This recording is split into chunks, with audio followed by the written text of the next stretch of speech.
So I'm always going to look at it because there's new ways of thinking, there's new technologies, there's new information that comes, and we want to be able to adjust and iterate on that. My name is Matt Reiner, managing partner at Capital Investment Advisor, CEO of Wellness Strategies, an author, podcast host, and also a speaker to the wealth management community. My mission is to help every family in this country have access and be served by a human financial advisor.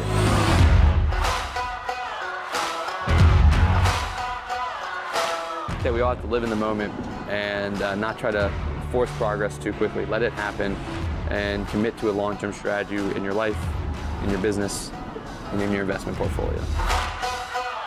And now, your host and my dad, Matt Reiner.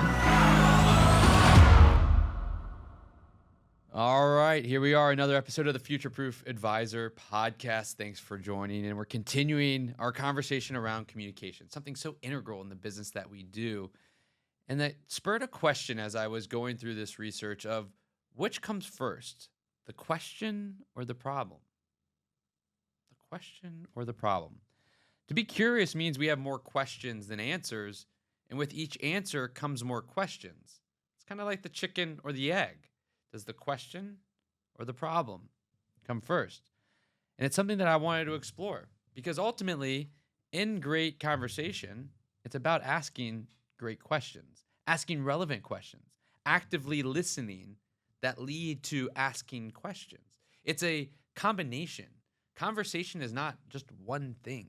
It's multitude of things all happening in real time that we have to be very much aware of and cognizant of to be able to continue to do. And in a world where access to information is easier than ever, we have found ourselves more prone to getting, quote, the answer as opposed to exploring the possibilities. We've got to get the answer so we can move on.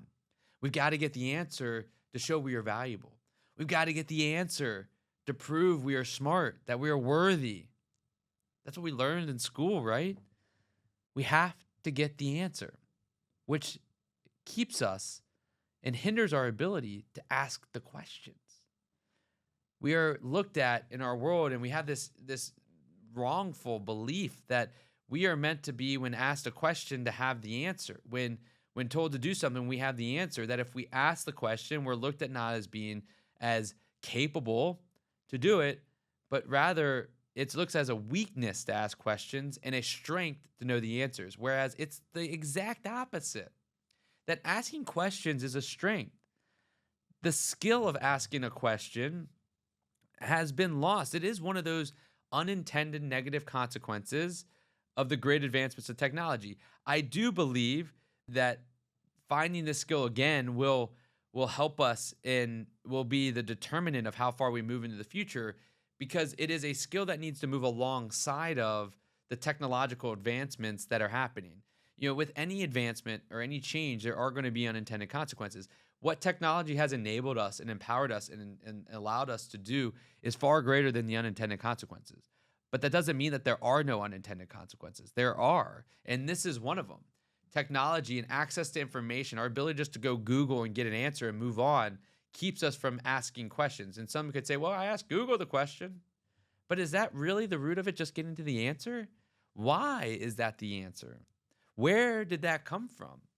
What is the source? Which is a very difficult question for a lot of people to ask these days. I just have the answer. It aligns with what I want. So I'm now able to move forward. So that's what we are going to explore today.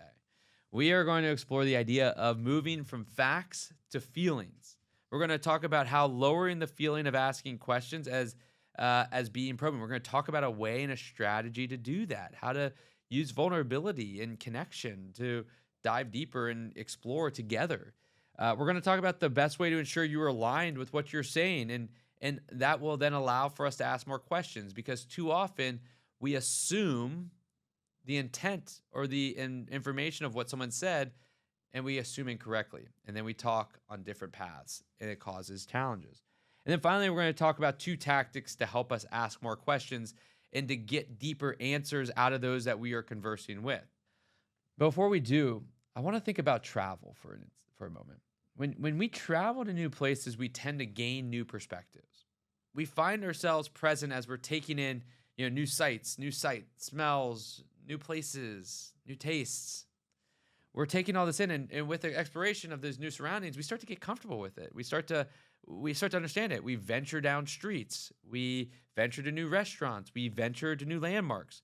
And we quench our curiosity for this new location or this new area through exploration, through going, through acting, through doing within this new environment, right? It's not that we just accept it, we explore it. That's how we travel. That's how we go and learn. Exploration, what is so great about experiences and exploration is that it creates, intrigue and unique perspectives, because we all have our own perspectives. And now this new information builds on the information we had and creates something new for us as we move forward in the world, right? Within relationships, and what we talked about like in our last podcast about active listening, is that within relationships, each conversation is a new adventure, which should be explored. It should be approached in the same way that we approach going and traveling to a new location. Within a conversation, questions act as our tool to gain new perspectives that is similar to our personal adventures. I think of it as like exploration is the activity equivalent of asking questions in a conversation. Exploration is the activity that we do when we travel that helps us to explore, to learn, to gain comfort, to understand, to create new knowledge and information. Questions, asking questions in a conversation, allows us to explore, gain new information, gain new insights, create better understanding going forward. That's what it's about. That's what it's about. Technology and access to information and how fast we can get it, right? And we have so much going on in our world that we will always want to try to find efficiencies and shortcuts. Technology has created this speed to where the world expects us to have the answers so much faster, and that is the way forward, that you must have the answers and then you can be valuable.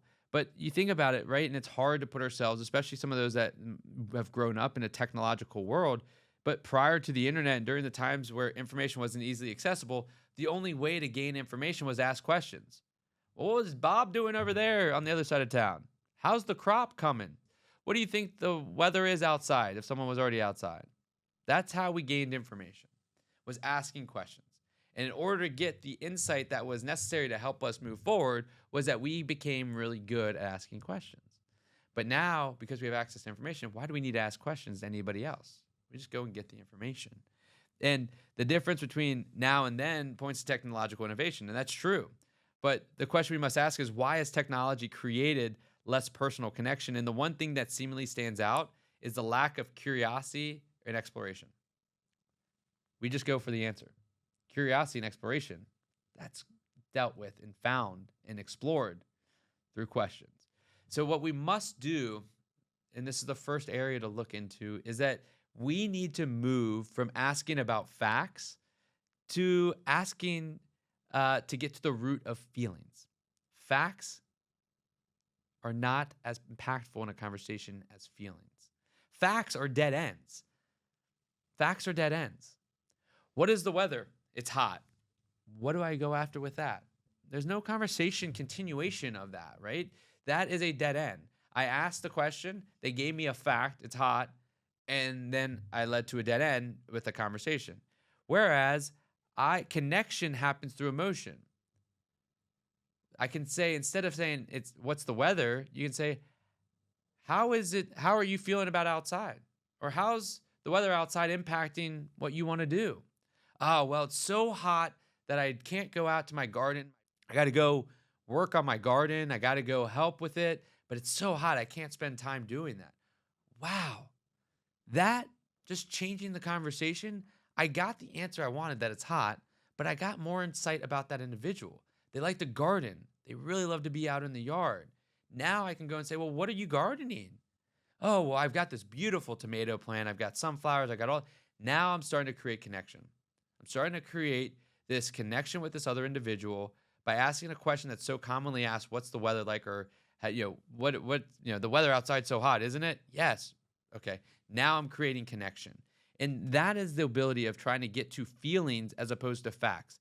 Feelings. How is the weather outside impacting what you want to do? Well, it's not allowing me to go garden. It's not allowing me to do an action. I can see it in my tone because I'm active listening that it's something that's hurting them. And now I have a better understanding, right?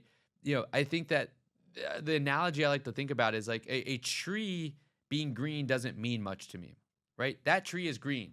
That doesn't do much for me. That tells me a fact. It doesn't do much for me. But a tree giving me shade makes me feel something. Facts mean less than feelings. If that tree is giving me shade, I feel something. If that tree is just green, it doesn't mean anything to me. Asking others about facts is like knowing that the tree is green. Asking others about how they feel about something factual equates to gaining shade from a tree. It creates a feeling. So here's some examples. Let me share this on the screen with you of some examples of facts versus feelings and questions that we tend to use today, right? So the question for facts would be, where do you live? Taking that same question and going deeper to explore feelings is, what do you like about where you live? I live in Atlanta would be my factual answer to the factual question. What do you like about where you live? Oh, I love the food culture. I love the walkability of my neighborhood that I live in. I think that it has access to everything, but I have the ability to live in this small little area. Wow. We just learned a lot more about that individual. Facts versus feelings. Are you married? Tends to be a question we ask. Tell me about your family. Well, I have 2 kids. I have a wife. We've been married almost 10 years. If I just said, are you married? I'd say yes. But what does that tell the other person about me? Yes, they now know I'm married, but they don't know anything else. It's a dead end, right? Where are you from? Tends to be an initial conversation starter. The other option is to get deeper is, what's the best thing about where you grew up, right? Where are you from? Marietta, Atlanta. Doesn't tell you much. But what's the best thing about where you grew up? Man, I was in a neighborhood. We used to ride our bikes all around. We would play night tag. I remember playing football in my buddy's yard right up and down. It's down a hill. We'd run downhill. Growing up was amazing. We had this small little neighborhood feel. You learned so much more about me at that point in time than just knowing the fact. It's a matter of as asking about feelings, changing your questions to be about feelings as opposed to being about facts. That is very key. The next thing is that one of the challenges with asking questions is it can become like it's like this interview. It's like we're like probing them with all these questions, and it feels like awkward. Like we're not connecting with them. And it also sometimes feels like you're trying to like find something out on them and shame them or exploit them. And so the way that we can get over this, and there's this concept of street epistemology that does a really great job of this, is that we can start to ask for permission. We assume that the other person understands our intent, that we're just doing it to explore, because like that's what everybody's listening to the FutureProof Advisor podcast, and they know we should explore. So everybody knows that, but they don't.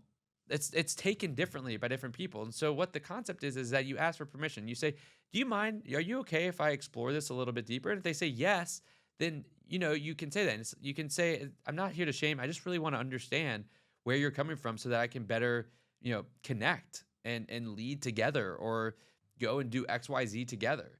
And then if they say yes, then now you can ask questions and it's more comfortable. And you're able to then go deeper into what we're doing. And I feel that like this idea of asking for permission, which is something that we did as kids for so long. We grew up having to ask for permission. Can I go to the bathroom? Can I do this? Can I do X? And we now got older. We got this freedom from asking for permission that we feel that it's always assumed that we have been grandfathered in, or because of our age, we are not permission askers anymore, so we shouldn't ask for it. But in reality, in conversation, to explore, we must let them know we want to explore it, not to like make them look bad, but we want to connect deeper with them. And street epistemology, if you look it up on YouTube, it's super interesting. I can put some links in the podcast notes. Is that street epistemology is this guy that's going around just to talk about, helping other people understand their own views. He's not there to convince them. He's asking questions to help them, the individual that's getting questions asked, to understand and question their own beliefs. Not to try to convince them, but to help them understand, where does it come from? Why do I believe in something? Why do I have this belief? And he asked for permission before ever doing it. do you mind if we explore why you XYZ? And it makes the conversation, allows it to be more comfortable, allows it to be more open-minded, and allows for us to explore. And so in any conversation, we should use exploration or permission to be able to explore a little bit further. Next, it's a matter of repeating back what you hear to ensure clarity and alignment, right? Because we all come from different backgrounds, we need to ensure that we take the time to say, this is what I heard, is this right? Because it's all going through different filters. Even if it's a simple thing as I am happy, it could be interpreted different by different people. And so despite us hearing the words and knowing what the words mean and knowing that when someone says it, what the intent of it means, we should repeat it back to better truly understand what a person is saying. And there's a framework that Charles Duhigg and Super Communicators talks about, which is the fast friends procedure, which really helps in this concept. And I want to share that here on the screen, and we'll walk through it. Is this idea that the fast friends process is that you start by asking a question. This then creates vulnerability. If you ask a question about feelings, it's going to create vulnerability. If you ask a question about facts, it creates no vulnerability. So we ask a question about feelings, we then get vulnerability. This then triggers vulnerability on both sides. When they are vulnerable, then you then come in and provide some statement or story of vulnerability as well, which then triggers emotional contagion. Emotional contagion creates a sense of like we're on the same page. We get each other. We are very similar, which then elicits connection, which then prompts more questions. Well, tell me more. Like now I feel comfortable. They feel comfortable. We can now have more conversations. This is how we get conversations. If it's one-sided, you're not going to get this. But if you're asking questions, you're providing vulnerability, you're asking questions to better understand them so that you can relate to them, have empathy, then provide vulnerability, then you are now having this opportunity to create more connection within your conversation. So I think that that's a super interesting framework to think about. Finally, some areas to help ask more questions or get more insights from the questions that you ask. First is the power of and silence. We always think that is a bad thing, right? I think about like Loom, for instance, which is the AI video screen recorder. When you can edit it, you can edit out all of your in a video. In videos are bad. Even if I do this on the podcast, it seems bad. It's not great. But in conversation, it actually is really good. In silence in conversation is awkward. And it makes us feel like we're doing something wrong. But it's actually one of the biggest keys to helping to uncover and allow the other person to explore what they said and expand upon what they said more and deeper, creating that vulnerability, which then allows for you to create connection, expose your own vulnerability, and ask more questions, and ultimately create that connection. You know, I think about it as like an analogy of when we're driving a race car, we don't have time to think. We just react. Boom, boom, boom, boom, boom. We're going so fast. When we sail a boat, we find peace and we reflect. It's there at that point where we find, depth.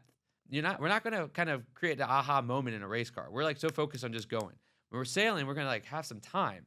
Conversations create connection when they're more like sailboats. When you're not trying to just get out of the conversation and move through it. Like, okay, I asked one question, now I asked some vulnerability. It's like it's more like a sailboat.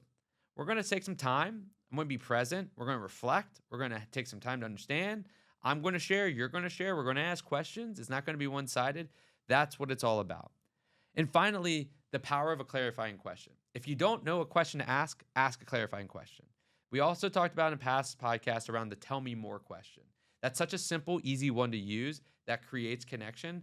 But the power of a clarifying question, don't assume that you know what was said. Even though you understand the words very deeply, don't assume. Ask a clarifying question. Well, why? What do you mean by success? Right? I want to be successful. Okay, we all know what that means, but my determination of successful is different than the person I'm talking to. And that's okay. It doesn't make one of us right or wrong. This is a conversation, exploration. So what does success mean to you? Okay, well, what do you believe you need to do that? Now I understand what success is to you, and we can have a conversation and relate based on what your definition of success is, not my definition. Because if we're talking about my definition of success and someone else's definition of success, and we're trying to have a conversation on what success is of a project, that's going to be very different. And it's going to cause the lack of connection, lack of progress, lack of understanding. And so clarifying questions are the best questions to ask so that we can get to the root of it. And then you can respond back, this is what I hear, right? And we're starting to use all of these different tools to create connection. Conversation is hard. We're doing 3 podcasts on conversation because it's so hard. But in our industry, it's so important, both to get our team to progress and both to connect with our clients and our families. And in order to future-proof our firm in the future, as we go forward, connection and the human element is what's key. And if you don't create deep-rooted connections that are based on depth, not surface, it's going to be harder to create a moat in your business as everything goes forward.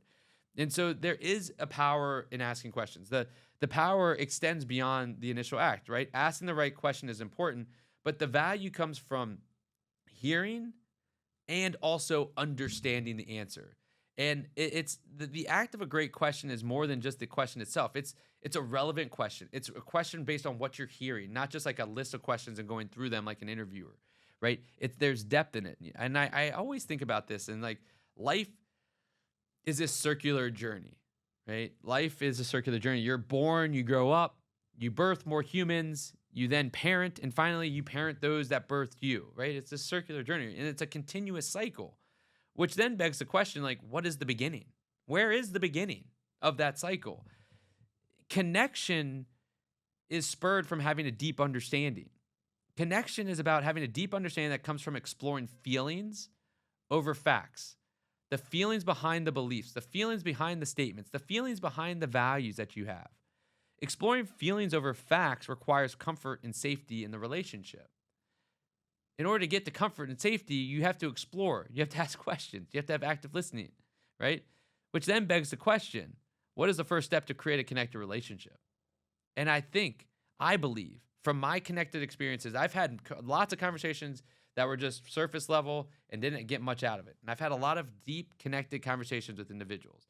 And the difference that I have found is that it starts with a thoughtful and relevant and vulnerable question. Questions is the start of a connected relationship. It's not questions to help serve your purpose. It's questions to help understand who you're talking to. And there is a difference. So I challenge you for the next, 3 conversations you have. Start them with a question more geared towards getting to their feelings, not a factual response. So using that facts and feelings conversation that we just had, ask a question, not what is the weather? How does the weather outside make you feel today? What does it mean to you? What does it avoid keeping you from doing? And use these questions to best understand the fact and feelings to better your connection. So as we've done on the last couple podcasts, I want to ask one question that we're going to take all this data and share it with everybody and learn more. But it's all anonymous, and it's just to help us understand. It's all about asking questions. And so I want to ask, how would you rate yourself on the following statement? In a conversation, I tend to ask more questions than I do make statements. How do you rate yourself? We'll put the link in the podcast notes. Go in and answer it. And I hope that you found something, just one little tidbit that'll make you better at conversations from this podcast today, and hope to future-proof you into the future.